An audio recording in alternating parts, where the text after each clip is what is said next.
नमस्कार दोस्तों, Byju's exam prep IAS में आप सभी का स्वागत है। आज के दैनिक क्विज में विभिन्न समाचार पत्र तथा पीआईबी के आधार पर प्रारंभिक परीक्षा के जो प्रश्न हैं वो हम आपको अभ्यास के लिए देंगे। साथ साथ विगत वर्षों में यूपीएससी की प्रारंभिक परीक्षा के जो प्रश्न हैं उसमें से कुछ चुने हुए जो प्रश्न हैं वो हम आपको अभ्यास के लिए देंगे। साथ साथ आज के किसी महत्वपूर्ण तथ्य की चर्चा करेंगे। तो आज के सबसे पहले प्रश्न को देखते हैं दैनिक क्विज का। निम्नलिखित कथनों पर विचार करें। 1998 में कल्याण मंत्रालय का नाम बदलकर सामाजिक न्याय और अधिकारिता मंत्रालय कर दिया गया। तो ध्यान रखें, 1998 में ये नाम जो परिवर्तन है, यानी वर्तमान में जो सामाजिक न्याय और अधिकारिता मंत्रालय है वो पहले केवल कल्याण मंत्रालय के नाम से जाना जाता था। तो पहला कथन सही है। दूसरा, नमस्ते योजना सामाजिक न्याय और अधिकारिता मंत्रालय और आवास और शहरी मामलों के मंत्रालय द्वारा संयुक्त रूप से शुरू की गई एक पहल है। तो ये दोनों जो मंत्रालय हैं, इन दोनों के द्वारा मिलकर नमस्ते योजना अगर हम देखें तो 2022 में शुरू की गई थी। और उद्देश्य प्रमुख रूप से ये था कि जो सैनिटेशन वर्कर हैं, जो सफाई कर्मी हैं, उनकी स्थितियों को सुधारा जाए। खासतौर से आप देखें कि सीवर टैंक या सेप्टिक टैंक की मैनुअल रूप में उनके द्वारा सफाई की जाती है। उसमें बड़ी संख्या में आप देखें उनकी दुर्घटनाओं में मृत्यु के भी एक तरह से समाचार आपने सुने होंगे। तो उस स्थिति को बदलने के लिए और मशीनों के आधार पर इस तरह की सफाई की जाए, नमस्ते योजना जो 2022 की है उसका प्रमुख रूप से यही लक्ष्य था। तो यहाँ पर आप देखें दूसरा कथन भी सही है, दोनों सत्य हैं। तो उत्तर है हमारा सी, 1 और 2 दोनों सत्य हैं। यहाँ पर प्रमुख रूप से आप देखें प्रश्न का आधार ये है कि सोशल डिफेंस जो फेलोशिप है, यानी सोशल जस्टिस और एम्पावरमेंट जो मिनिस्ट्री है उसके द्वारा सोशल डिफेंस फेलोशिप एक तरह से प्रारंभ की जाएगी। और यहाँ पर प्रमुख रूप से आप देखें कि जो एक तरह से कोशिश ये है कि सोशल डिफेंस यानी सामाजिक रक्षा के क्षेत्र में एक तरह से जो भी लोग काम करना चाहते हैं उनको एक कह सकते हैं प्रोत्साहन या स्कॉलरशिप के माध्यम से स्थितियाँ उनके लिए मजबूत की जाएँ। तो ये एक नई पहल है जो सोशल जस्टिस और एम्पावरमेंट यानी सामाजिक न्याय और अधिकारिता मंत्रालय के द्वारा शुरू की गई है। तो इसी मंत्रालय के आधार पर यह प्रश्न हमने आपसे पूछा हुआ था। दूसरा प्रश्न देखते हैं। निम्नलिखित कथनों पर विचार करें। Five eyes Austria, Canada, New Zealand, Japan और अमेरिका का एक बहुपक्षीय खुफिया साझाकरण नेटवर्क है। दूसरा, एक्लोन 5 आंखों के निगरानी कार्यक्रम को संदर्भित करता है। यानी अगर हम 5 आइज की बात करें तो देखिए इसमें जो 5 आइज या 5 आइज का मतलब है वो 5 देशों के लिए है। ऑस्ट्रेलिया सही है, कनाडा भी सही है, न्यूजीलैंड भी सही है और यूएसए भी सही है, लेकिन जापान यहाँ पर नहीं है। अगर हम जापान की जगह देखें तो यहाँ पर आ जाता है यूके। तो ये जो 5 देश हैं इनके द्वारा 5 आइज के माध्यम से जो गुप्तचर या जो इंटेलिजेंस है उसकी आपस में शेयरिंग की जाती है। जो भी इनकी गुप्तचर एजेंसीज हैं वो आपस में सहयोग करती हैं। और आप देखें दूसरे विश्व युद्ध के बाद प्रमुख रूप से खासतौर से 1946 के बाद की स्थितियों में इसको आगे बढ़ाया गया। और इसी में आप देखें 1971 के समय एक्लोन अगर हम देखें तो इसका प्रमुख रूप से निगरानी कार्यक्रम है, जिसमें प्रमुख रूप से उस समय अगर आप देखें तो शीत युद्ध की स्थिति थी। तो जो भी सोवियत संघ की तरफ से कम्युनिकेशन हो रही थी उसके संदर्भ में प्रमुख रूप से ये निगरानी करता था। तो ये एक्लोन जो तंत्र वो आपका 5 आइज के साथ जुड़ा हुआ है, लेकिन पहला कथन गलत है क्योंकि यहाँ पर जापान 5 आइज ग्रुप में शामिल नहीं है। तो पहला कथन गलत है लेकिन दूसरा यहाँ पर सही है। तो उत्तर हमारा बी, केवल 2 सत्य है। और यहाँ पर प्रश्न का आधार क्या है। अगर हम ऑकस की बात करें तो उन्होंने सुरक्षा, साथ साथ अगर हम बात करें कि जो भी शांति की स्थिति है हिंद, अगर हम यहाँ पर इंडो पैसिफिक की बात करें यानी एक तरह से हिंद महासागर और प्रशांत महासागर, जिसको हम एक तरह से इंडो पैसिफिक का हिस्सा भी बोलते हैं। तो हिंद महासागर और प्रशांत महासागर में स्थितियों को सुरक्षित रूप में रखने के लिए जो ऑकस है, यानी यहाँ पर अगर हम देखें तो ऑस्ट्रेलिया, यूके और यूएसए, तो प्रमुख रूप से ऑस्ट्रेलिया, यूके और ये यूएसए हैं, इनके द्वारा सहयोग आपस में यहाँ पर किया जा रहा है। और ये सहयोग का आधार ये है कि जो ऑस्ट्रेलिया है वो आप देखें कि प्रशांत महासागर, हिंद महासागर के एक तरह से आप कह सकते हैं कि दोनों के कह सकते हैं लगभग एक सीमा पर है। और ऑस्ट्रेलिया की स्थिति को मजबूत करने के लिए खास तौर से आप देखें न्यूक्लियर अटैक जो सबमरीन है वो उपलब्ध कराने के लिए ऑकस के माध्यम से प्रमुख रूप से काम किया जा रहा है। तो जैसे आप देखें भारत, जापान, ऑस्ट्रेलिया और एक तरह से यूएसए के साथ मिलकर क्वेड है हिंद प्रशांत क्षेत्र के लिए, उसी तरह से प्रमुख रूप से आप देखें ऑकस भी काम कर रहा है।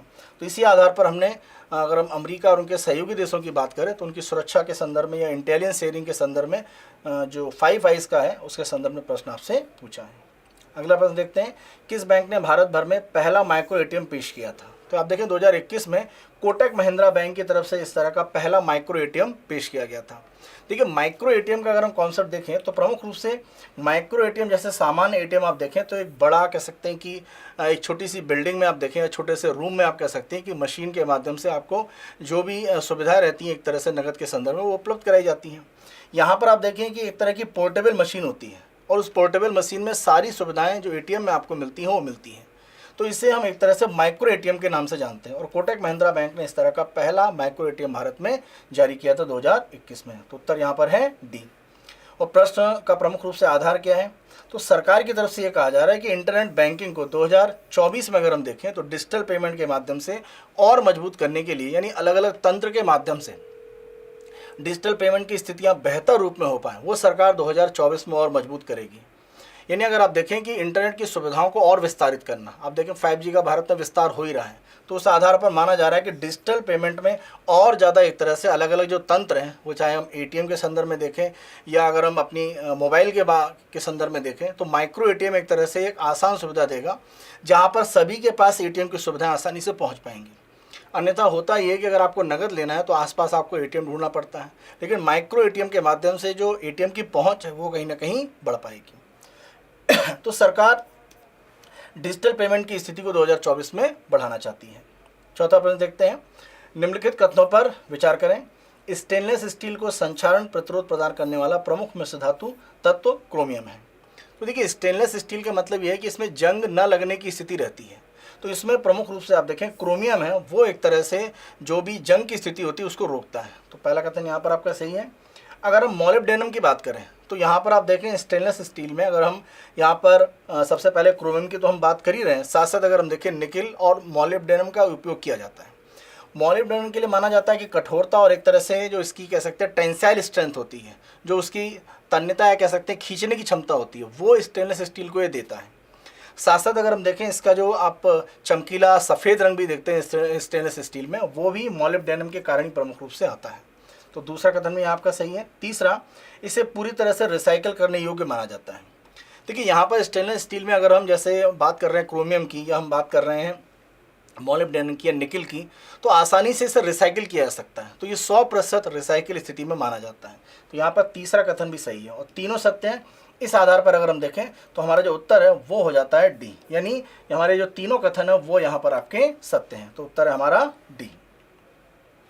यहाँ पर अगर हम प्रश्न का प्रमुख रूप से आधार देखें तो जो केंद्रीय मंत्री ज्योतिरादित्य सिंधिया हैं, उनके द्वारा अगर हम देखें भारत का पहला ग्रीन हाइड्रोजन प्लांट शुरू किया गया है, और ये स्टेनलेस स्टील की जो इंडस्ट्री है उसमें एक तरह से काम करेगा। तो भारत में स्टेनलेस स्टील के उत्पादन के संदर्भ में ग्रीन हाइड्रोजन प्लांट को भारत में पहला यहाँ पर स्थापित करने के लिए आप देखें उसका उद्घाटन जो केंद्रीय मंत्री ज्योतिरादित्य सिंधिया उनके द्वारा किया गया है। तो हमारी कोशिश ये है कि ग्रीन हाइड्रोजन के संदर्भ में आप देखें कि जो स्टेनलेस स्टील का सेक्टर है वहाँ पर भी आप देखें ऊर्जा की बड़ी आवश्यकता होती है, तो वो हम कहीं ना कहीं ग्रीन हाइड्रोजन से पूरी कर सकते हैं। दैनिक क्विज के दूसरे भाग में हम आ जाते हैं, जहाँ पर हम विगत वर्षों में यूपीएससी की जो प्रारंभिक परीक्षा होती है उसके जो अभ्यास प्रश्न है वो आपको प्रैक्टिस के लिए देते हैं। जैसे 2021 की अगर हम यहाँ पर प्रारंभिक परीक्षा का प्रश्न देखें, राष्ट्रीय स्तर पर कौन सा मंत्रालय अनुसूचित जनजाति और अन्य पारंपरिक वन निवासी यानी वन अधिकारों की मान्यता अधिनियम 2006 के प्रभावी क्रियान्वयन को सुनिश्चित करने के लिए नोडल एजेंसी है। तो यहाँ पर आप ध्यान रखें, जब हम नोडल एजेंसी की बात करते हैं यानी जंगल के क्षेत्र में चाहे अनुसूचित जनजातियों की बात करें या अन्य जो परंपरागत रूप से वनों में रहते हैं उनके अधिकारों की बात करें, जो ट्रेडिशनल ड्वेलर्स हैं, तो उन सभी को अधिकार देने के लिए वन के क्षेत्र में 2006 के इस कानून के माध्यम से प्रमुख रूप से अगर हम देखें तो काम करने की जिम्मेदारी किसके ऊपर है, ये जनजातीय कार्य मंत्रालय के द्वारा एक तरह से किया जाता है। तो यहाँ पर आपका उत्तर हो जाता है डी। तो वन क्षेत्र में एक तरह से अधिकार के संदर्भ में स्थितियाँ बनाने के लिए नोडल एजेंसी है जनजातीय कार्य मंत्रालय। चलिए दैनिक क्विज के तीसरे अंतिम भाग में आ जाते हैं, जहाँ पर हम आज के तथ्य की यहाँ पर चर्चा करेंगे और ये मिनिकॉय द्वीप के संदर्भ में प्रमुख रूप से है। और यहाँ पर आप देखें कि भारत की तरफ से 6 मार्च को यानी अगर हम कल के दिन की बात करें तो भारत अपना एक जो अगला एक नया जो नेवल बेस है वो मिनिकॉय में स्थापित करने जा रहा है। इसी के साथ साथ मिनिकॉय यानी अगर हम लक्षद्वीप समूह की बात करते हैं तो मिनिकॉय उसी कह सकते हैं समूह का एक द्वीप है। तो मिनिकॉय के संदर्भ में आप देखें कि मिनिकॉय के साथ यहाँ पर एक द्वीप और एंड्रोथ की अगर हम बात करते हैं तो वहाँ पर भी भारत की तरफ से प्रमुख रूप से कोशिश ये की जा रही है कि जो अपनी सैन्य स्थिति है वो मजबूत की जाए। तो प्रमुख रूप से हम देखेंगे मिनिकॉय के बारे में तो हम चर्चा करेंगे ही, मिनिकॉय के सैन्य संदर्भ में या अगर हम यहाँ पर नौसैनिक या तटरक्षक बलों के संदर्भ में देखें तो क्या महत्व बनता है। अब मैप के हिसाब से ध्यान रखिए कि एक तरह से ये केरल के तट से लगता हुआ क्षेत्र अगर हम लक्षद्वीप की बात करें, और मिनिकॉय जो सबसे दक्षिणी द्वीप है लक्षद्वीप का वो अगर हम देखें तो अगर हम यहाँ पर मालदीव की बात करें तो मालदीव से ऐसा नहीं कि बहुत दूर है, लगभग आप देखें 100 से लेकर 130 किलोमीटर की दूरी आपको मिलेगी। तो सबसे उत्तरी जो मालदीव का भाग है वो मिनिकॉय से बहुत दूर नहीं है। तो मालदीव की जो स्थिति चल रही है, जिस हिसाब से वो चीन को ज़्यादा नज़दीक जा रहा है, जब से वहाँ पर नए राष्ट्रपति आए हैं, तो भारत लक्षद्वीप में अपनी स्थितियों को और मजबूत कर रहा है।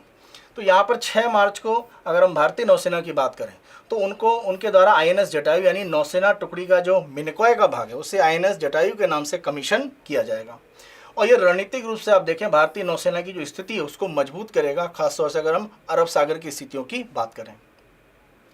क्योंकि ध्यान रखें कि अगर हम मिनिकॉय में इस तरह का एक नेवल बेस यहाँ पर बना रहे हैं तो मानकर चले कि यहाँ से बड़े पैमाने पर ये जो हिस्सा है वो अलग अलग जो समुद्री कह सकते हैं जो लाइन है, यानी जो व्यापार की लाइन है, साथ साथ अगर हम एक तरह से अंडर वाटर जो वाटर केबल की बात करते हैं जो एक तरह से ऑप्टिकल फाइबर की हैं, तो यहाँ पर जो भी केबल नेटवर्क है वो भी काफ़ी महत्वपूर्ण है। साथ साथ अगर हम समुद्री व्यापार की एक तरह से बात करते हैं तो वो भी एक तरह से जो जाता है मिडिल ईस्ट में, वो एक महत्वपूर्ण यहाँ से कह सकते हैं शिपिंग लेन है।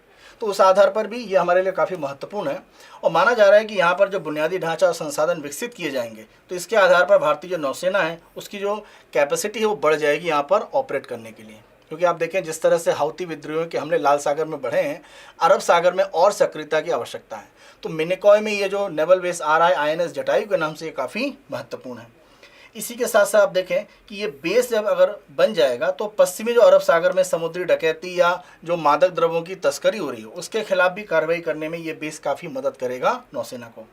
यहाँ पर ध्यान रखें कि इस क्षेत्र में जो भारतीय नौसेना है वो फर्स्ट एक तरह से कह सकते हैं रेस्पॉन्स करने वाली संस्था मानी जाती है।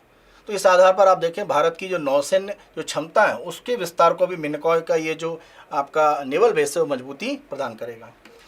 इसी के साथ साथ देखिए कि ये दूसरा यहाँ पर नेवल बेस होगा अगर हम लक्षद्वीप की बात करें। इसके पहले कावरत्ती में रह चुका है यानी INS द्वीपरक्षक, तो ये पहला है। और दूसरा अगर हम बात करें INS जटायु जो मिनिकॉय में है, तो ये लक्षद्वीप समूह के जो द्वीप हैं कावरत्ती और मिनिकॉय वहाँ पर हैं। तो ये लोकेशन आप एक तरह से ध्यान रखें। और मैप यहाँ पर देख सकते हैं मिनिकॉय, काला पानी, साथ साथ अगर हम कावरत्ती की बात करें तो कावरत्ती का पहला बेस हो गया और दूसरा हो गया मिनिकॉय में। इसी के साथ साथ यहाँ पर अगर हम देखें तो भारतीय जो तटरक्षक बल है यानी इंडियन कोस्ट गार्ड, उन्होंने एंड्रोथ द्वीप पर एक नया जेटी विकसित करने की बात करी है। देखिए जेटी का मतलब एक तरह से, तो जेटी एक तरह से इसे आप यहाँ मैप में देख सकते हैं, तो ये कंक्रीट का कह सकते हैं कि एक आप स्ट्रक्चर होता है जो समुद्र में बढ़ाकर बनाया जाता है। और इस आधार पर आप देखें यहाँ पर लंगर डालने की सुविधा होती है, तो जो जहाज होते हैं वो यहाँ पर आकर लंगर डाल सकते हैं दोनों तरफ। तो मान के चलिए कई जहाज यहाँ पर इस जेटी में लंगर डाल सकते हैं। तो एंड्रोथ द्वीप अगर हम देखें तो ये यहाँ पर एक तरह से स्थित है। और एंड्रोथ द्वीप अगर हम कावरत्ती के साथ देखें तो लगभग आपका नॉर्थ ईस्ट में है और मिनिकॉय के एक तरह से आप देखें उत्तर पूर्व में पड़ जाता है। तो एंड्रोथ में ये भारतीय जो तटरक्षक बल है उनकी तरफ से आप देखें ये जेटी एक विकसित की जा रही है, यानी एक तरह का एक एक्सटेंशन समुद्र में बनाया जाएगा जिससे ज़्यादा जहाज यहाँ पर लंगर डाल सकें। और इस आधार पर ये माना जा रहा है कि कहीं ना कहीं जो भारतीय तटरक्षक बल है उसकी स्थिति को मजबूत यहाँ पर किया जाएगा और ये जेटी जल्द एक तरह से चालू हो जाएगी। इसी तरह से कोस्ट गार्ड मिनिकॉय पर अगर हम देखें तो एक एयर एनक्लेव भी बना रहा है। तो ये जो मिनिकॉय द्वीप है, तो हमने बेस की बात करी नेवल बेस, यहाँ पर एक एयर एनक्लेव भी जो इंडियन कोस्ट गार्ड है वो बनाने जा रहा है। और यहाँ पर माना जा रहा है कि डॉर्नियर विमान और जो एक तरह से हमारे एडवांस लाइट हेलीकॉप्टर है ध्रुव, उनके माध्यम से आसपास का जो क्षेत्र वहाँ पर निगरानी की जाएगी। तो मैप में आपके लिए लोकेशन एक तरह से काफ़ी महत्वपूर्ण हो जाती है। अगर हम एंड्रोथ की अगर दक्षिण एक तरह से पश्चिम में देखें तो काला पानी है और काला पानी के दक्षिण में मिनिकॉय। तो आप कह सकते हैं कि जो 9 डिग्री चैनल है वो एक तरह से लक्षद्वीप के सारे द्वीपों को मिनिकॉय से अलग करता है। और मिनिकॉय आप देखें काफ़ी एक क्लोज आ जाता है किसके, अगर हम बात करते हैं उसके दक्षिण में देखें तो मालदीव। तो उस हिसाब से मिनिकॉय की जो स्थिति वो काफ़ी महत्वपूर्ण है। अब मिनिकॉय के संदर्भ में कुछ अन्य अगर हम तथ्यों को देखें तो मिनिकॉय स्थानीय रूप में जो मलिकू नाम है उससे जुड़ा हुआ है और मलिकू एटॉल पर आप देखें कि ये मिनिकॉय द्वीप स्थित है। लक्षद्वीप समूह में आप देखें कि दूसरा सबसे बड़ा और सबसे दक्षिणी द्वीप एक तरह से माना जाता है और कल्पेनी के दक्षिण पश्चिम में और साथ साथ अगर हम 9 डिग्री चैनल की बात करें उसके लगभग दक्षिणी छोर पर स्थित है। क्योंकि 9 डिग्री जो चैनल है वो अगर हम देखें तो वो एक तरह से लक्षद्वीप और साथ साथ जो मिनिकॉय का भाग यानी पूरे लक्षद्वीप को मिनिकॉय से अलग करता है। मिनिकॉय में अगर हम देखें इसके दक्षिणी किनारे पर छोटा एक कह सकते हैं वीरान टापू है जिसे विरंगिली के नाम से जाना जाता है। यहाँ पर लोक नृत्य आप देखें लावा, थारा, दांडी, फुली और बंदिया नाम से किए जाते हैं। यहाँ पर आप देखें इंग्लिश, मलयालम ये सामान्य तौर पर भाषा है, लेकिन महल यहाँ की आप देखें कि एक ऐसी भाषा है जो यहीं पर लोगों के द्वारा बोली जाती है। तो ये भाषा आप ध्यान रखिए, ये प्रमुख रूप से अगर हम मिनिकॉय की बात करें वहाँ पर लोगों के द्वारा बोली जाती है। मिनिकॉय आप देखें जो टूना मछली होती है उनके पकड़े जाने का प्रमुख केंद्र है। और यहाँ पर आप देखें कि एक टूना मछलियों का प्रोसेसिंग सेंटर भी है और इसको प्रोसेस करके डिब्बा बंद करके एक तरह से व्यापार में भी उपयोग किया जाता है।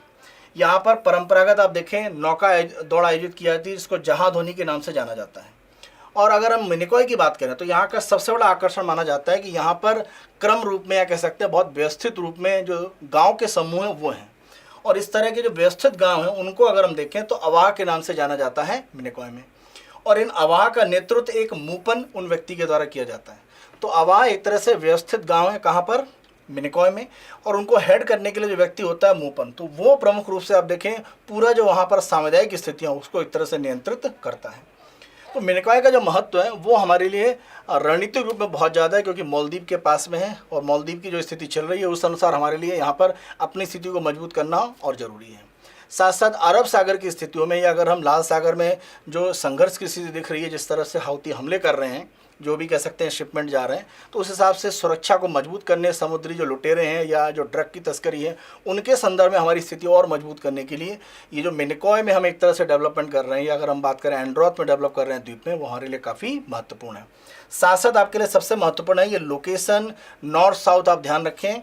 मैपिंग करने के लिए आपको उत्तर से दक्षिण लगाने के लिए आ सकता है। यानी अगर हम मिनिकॉय की बात करें, कालापैनी, एंड्रोथ, कवरत्ती, अगाती, बंगरम, सासा कदमत और किल्टन, तो ये सब आइलैंड महत्वपूर्ण है। अगर हम लक्षद्वीप समूह की बात करें तो उनको मैपिंग के माध्यम से आप यहाँ पर ध्यान रखें।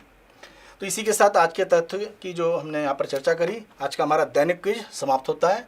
कल दैनिक क्विज के अगले अंक में आप लोगों से पुनः मुलाकात होगी। अगर दैनिक क्विज की पहल को आप पसंद कर रहे हैं तो अधिक से अधिक संख्या में लाइक करें। आप सभी अपना बेहतर तरीके से ध्यान रखें। धन्यवाद।